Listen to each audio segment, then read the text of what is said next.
In D&D Simulator Backyard Baseball Edition 2015, you get to put yourself in the shoes of a D&D troop and play D&D for 723 days. You get to pick a character. There's like maybe 10 of them that you get to pick, and a class too. And each character in class has a bunch of different abilities, and the whole time you get to look at this little lamp up here in the corner. Typically, I like to drop in a mage and a rogue there because that's how you get the most hand job jokes in the game, which are really the bread and butter of this game. Really, just a lot of jokes about hand jobs, getting hand jobs, receiving hand jobs, and also balls. It's ball jokes in this game too. It's great fun.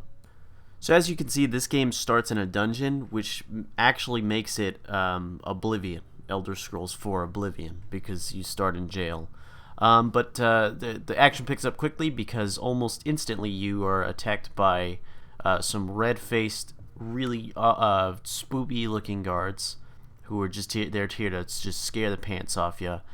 Anyways, when it comes to combat with these Spoopertons or any other enemies in the game, I'd say it's about 8 or 9 times better than Skyrim's combat system, just because of the turn-based Final Fantasy Pokemon style beat 'em up combined with a little bit of Batman Arkham City, but not Arkham Knight. That one wasn't as good. Yeah, you just you click them. It's almost like it's like Diablo, except it's not like that at all. It's not even a little bit. Leveling up in this game is pretty fun. It's a satisfying feeling whenever you gain a level, and even more satisfying when you dump all of your points into the same power over and over and never balance out your character, because that's really the way to win this game. You just dump it all into freeze and double strike, probably. Yep. Completing quests is almost as satisfying as leveling up, but not quite really. Anyways, once you finish up the first area, you're going to be spending most of your time in this place called Default Village, naturally. And like any great RPG, you want to do a lot of grinding. And this game is probably the best game for grinding that I've ever seen in my entire life. Because just outside of this village, you can travel to a place called the Grinder Zone for grinding, where you can fight as many of these scarecrow things as you like. And they're always pretty close to your level and almost always bullshit, really, to fight them.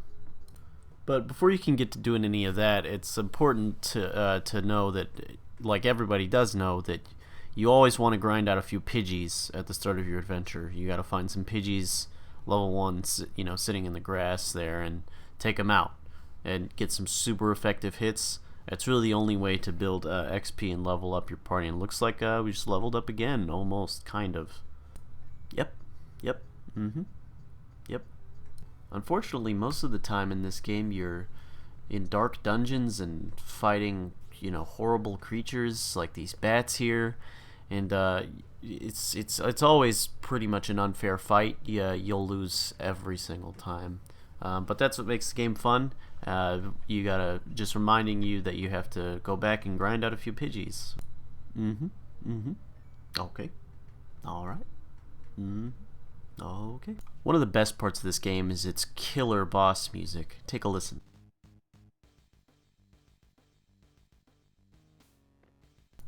It doesn't even sound like Pokemon music at all.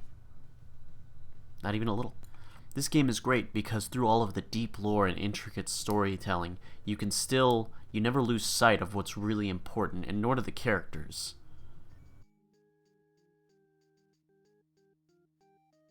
10 out of 10.